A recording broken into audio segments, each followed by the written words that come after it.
Welcome to another episode of COVID-19 Franchise Leaders Respond. I'm your host, Fred Boswell, president of IFPG. We are joined today by a super special guest, Mr. Brian Scudamore.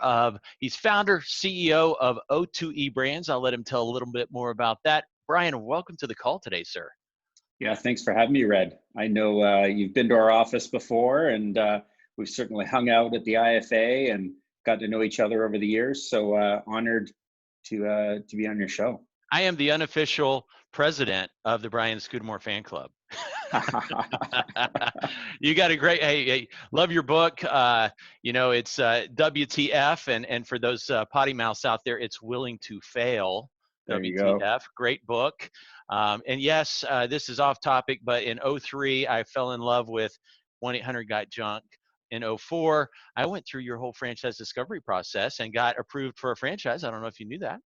In 05, I was guilty through my web designer of plagiarizing your FranDev website. I knew that. In 06, you kicked my butt and set me straight. In 07, I got a picture with you at IFA, so you forgave quickly. In 08, you don't know this one, I was on the front row, shed a couple tears. I'm not too cool to say I didn't shed a couple tears when you won the Entrepreneur of the Year award by IFA. Partay, man, I was so proud. I had nothing to do with it, but I was just like, yeah, and Awesome. geeking out there. And then what? 09, something happened. Oh, you let me come up to your your Vancouver headquarters with my CIO. Spent the day, had a little bit extra time, and you say, go check out Whistler. Oh man, it was awesome. Thank you. And I could go every year with something with you guys. So thank you for being on here today. Awesome. Thank you. Obviously, you're doing well, it appears. How's the family? Everybody safe and sound and healthy? Everyone's safe and sound. Yeah, we're doing okay. I mean, it's tough times for everybody. We've got franchise partners who have family members that have COVID, and it's an uncharted territory that all of us are sitting here saying, what do we do? I mean, I'm working from home. I'm wearing a t-shirt when I'm working from work, but right now working from home, I got my my kids around, so they could come for a little guest appearance on the show uninvited, but we're dealing with it, right? It's what do we do as entrepreneurs? We take challenges, we see them as opportunities, and we do our best to lead through optimism through any time, even if it doesn't feel like it's an optimistic point in the day. We're going to get there. Well, you, sir, are well branded with the hat today. Help folks as we go into understanding all the many things you and your organization are doing for your franchisees to help them get through this and to thrive through it on the other side. Help us understand who is O2E Brands. Yeah, O2E stands for Ordinary to Exceptional. So we started in 1989 by making the ordinary business of junk removal exceptional through customer experience. And we started doing it in the painting world. Wow One Day Painting, where we paint people's homes in a day. Why have the disruption of weeks of painting when we can do it in a day with the right number of people and same quality? And then, of course, Shack Shine. Shack Shine is windows, gutters, power washing. We've taken another fragmented mom and pop business and added a level of branding and finding awesome franchise partners. So in these times, what are we doing for our franchise partners? We're remembering that they're partners. They need to succeed for us to succeed. I think one of the big questions they've said is, can you defer royalties? Can you reduce royalties? How can you help us? That's an area we've chosen not to help them in. When business is down, there's no royalties to pay anyways, right? Wow One Day Painting isn't going into people's homes right now. So we're helping them do virtual estimates. We're helping still answer their calls. We've got to protect our revenue that comes in, because if we don't survive and exist as an ongoing business, nor will our franchise partners. So there's tough decisions when franchise owners will say, you're not helping us financially. The government is, and we're trying to corral all the government programs to say, how can they help? So it's having tough conversations, but remembering that these are partners and we work together to try and find the right solutions. Absolutely. You're in it together like a marriage. The wife doesn't say, hey, we're going through tough times. How about you cut me some slack? You're in it together. You're For sure. partnering with it. When the franchisees are down, your revenue's down too. And they Mhm. need you now more than ever. So it would be, in most cases, there's always certain situations where it makes sense, but it would not be helpful to reduce those royalties, because then you would reduce the support that they so desperately need right now. Mhm. Well, Mhm. with your three brands, Brian, how many locations, to help folks understand maybe countries and locations, and then Mhm. maybe some more specifics on what you are doing for your franchisees? Yeah, so three countries, Canada, the United States, and Australia with this brand, 1-800-GOT-JUNK, the first baby in the family.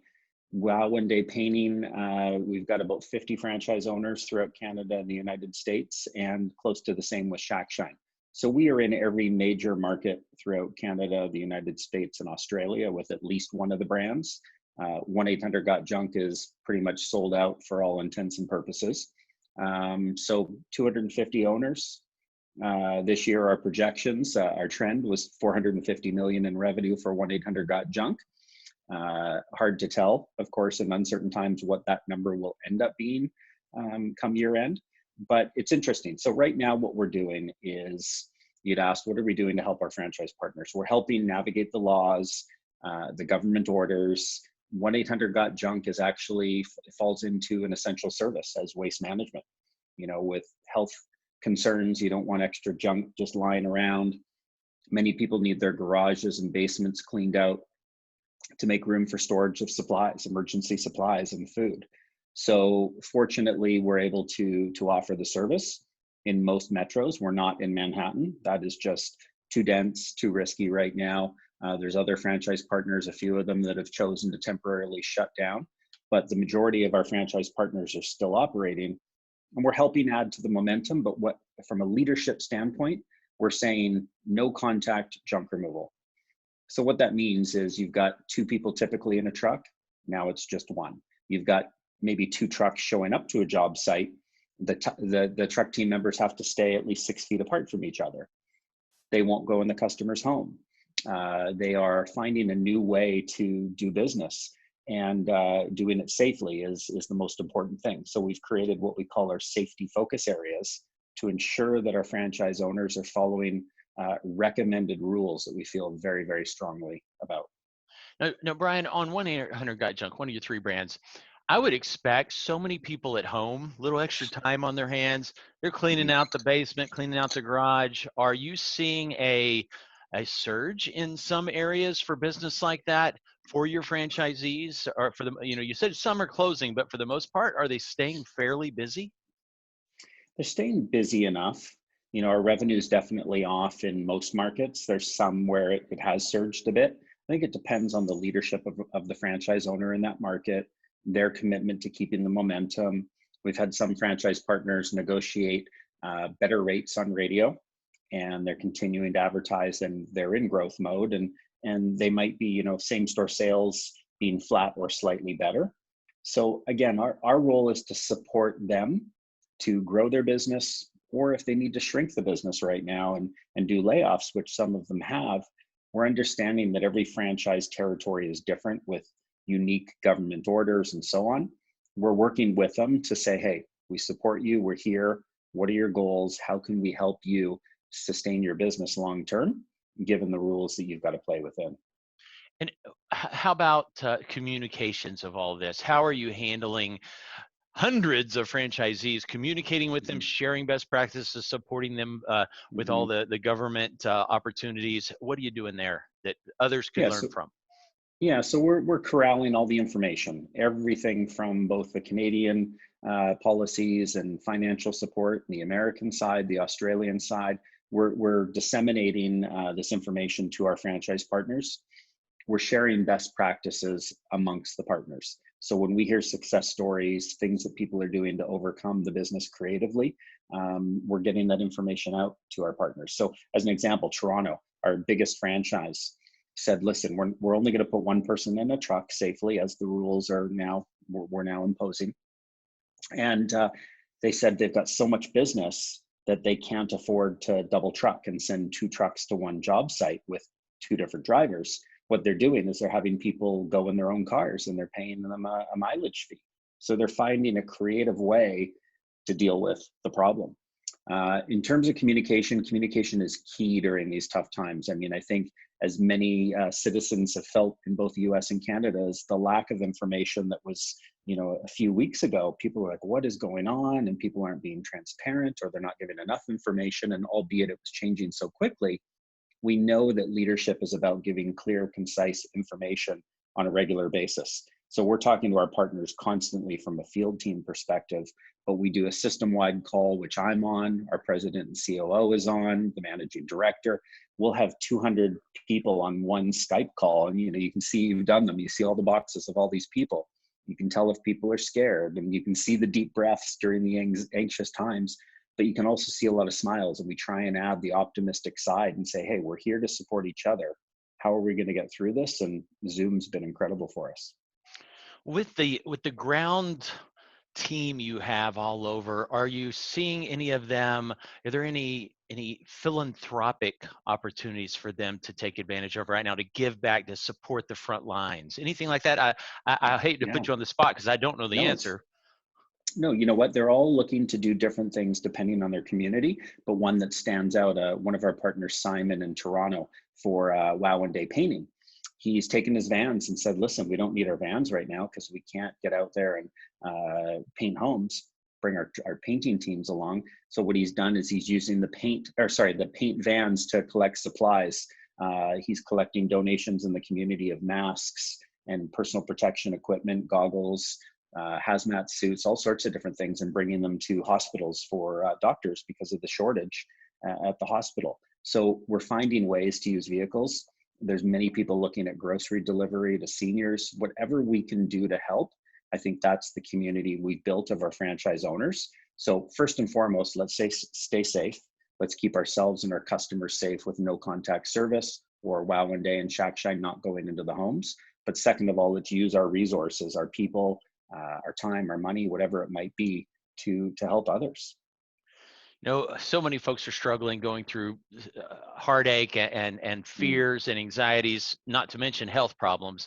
But could you imagine not being in franchising, being out on your own, a sole proprietor at this time when franchising is, there's no better time to be in franchising because of the support that we give each other. Of course. I mean, it's interesting because you can feel lonely in these times, right? And when you're scared, you want to be surrounded by people, yet we can't physically surround ourselves with people if we want to all stay safe and flatten the curve, as everyone's talking about. So I think you're right. Franchising is at least a community where 1-800-GOT-JUNK, Wow One Day, Shack Shine, they can gather with owners and do Zoom calls. We are constantly online connecting with people from home. We're all in our homes. And we try and keep it light and fun. We had a pajama day the other day and everyone showed up in their PJs, right? We've got some themes just to keep it light. We do our daily huddles still, which I know you visited one at the Junction where you get hundreds of people coming together for a daily meeting. We're now doing them through Zoom, still at 10:55 a.m., 7-minute stand-up meeting. They just happen to be from home and people are taking different opportunities to host them.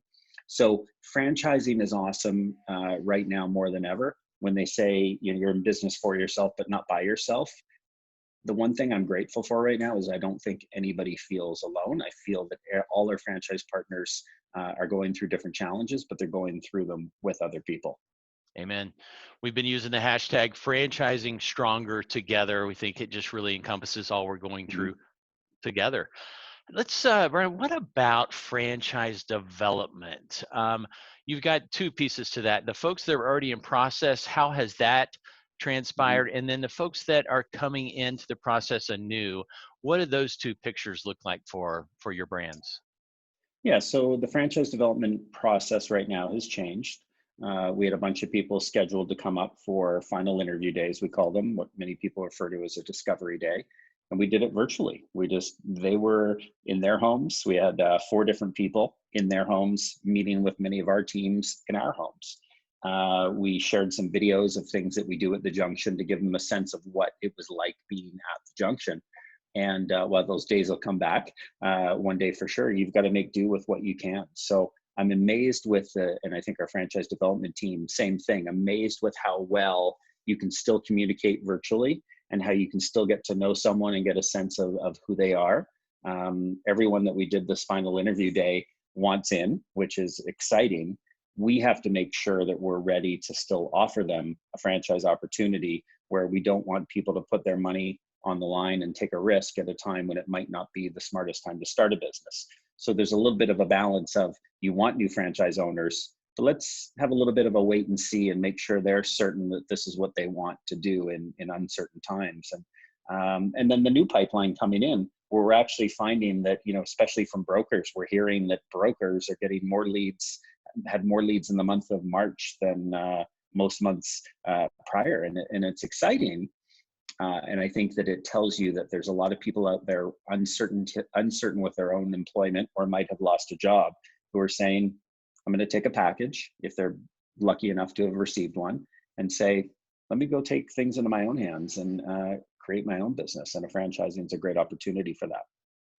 Well, I concur. Being the president of the largest broker group, we've seen for the last 5 years a great economy for the most part. We've seen plethora of opportunities, funding it reasonably available.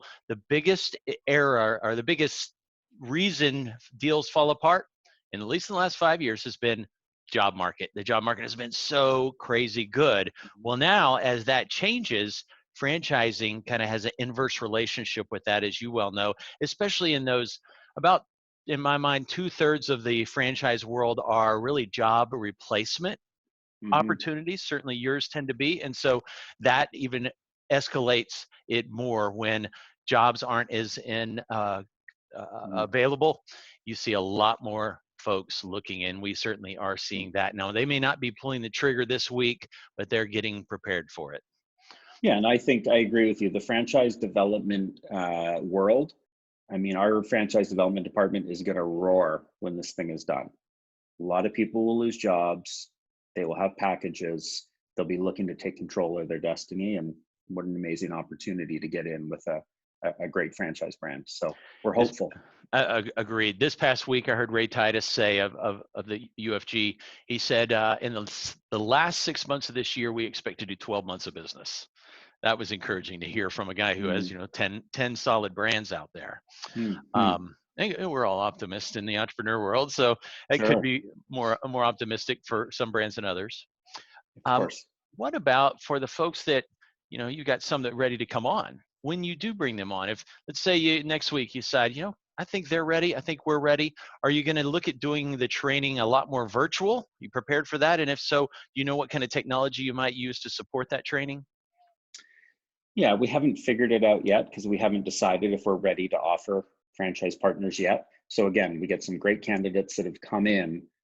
Do we wait a month and sort of see how the world's going before we decide to sign franchise agreements? We want to be responsible in bringing people in again at the right time, and us being ready to properly train them. So yes, we can do a lot of training virtually, but there still is a hands-on component to this business. And when you're painting homes or shining shacks, you got to make sure that we can do that part of the business. So we can supplement it with online, but there still is a hands-on component. And then having our vendors who making sure they're all shipping both vehicles and signs and branded material and so on. So a bunch of things at play here that we're going to have to figure out, but answers will come as time goes on. Yes. So Brian Scudamore, O2E Brands, 1-800-GOT-JUNK, Shack Shine, Wow One Day Painting. Any closing comments, any further advice for the franchisors out there and their teams? I don't know about advice because I haven't experienced this before, but what is weighing on my mind is that there's two battles here. There's two wars going on at the same time. Now, I remember the 2008 financial meltdown very well, and it was painful. It was hard, lots of lessons learned, but that was just financial. We've got a financial meltdown. We've also got a meltdown of the health system and a virus that is scaring and harming a lot of people. So in fighting both those battles, it's a bit of the whack-a-mole, if you remember from an old carnival, right? It's trying to fight them all together. And so how do you balance what business are we allowed to do? And if we're going to do any business as a brand, it has to be done with absolute paramount safety. Otherwise, we're just not going to do it at all. So it's just keeping those two battles in mind and surviving them both. And we're excited and optimistic. as a goal-driven person, I know you as a CEO, myself as a CEO, and all sorts of other people out there. When you're leading a business, you're very goal-driven. You know, what do things look like in a month or a year? And because it's so unknown, it's hard to set goals right now. So we're trying to rally our team and our people around a shorter-term painted picture, a shorter-term vision. But let's get through this thing together, and then watch the world start to roar again. Amen. Well, I'm ready to watch it roar, baby. Well, thanks for letting me achieve a bucket list item for me and get to interview one of my heroes, Brian Well, thank you. Scudamore, O2E Brands. Thank you, sir, so much for your time today and giving your wisdom, sharing what O2E Brands are doing for their franchisees and your outlook for the future. Awesome. Thanks, Red. Absolutely. Anytime, my Stay friend. safe. All right. Thank you. You too.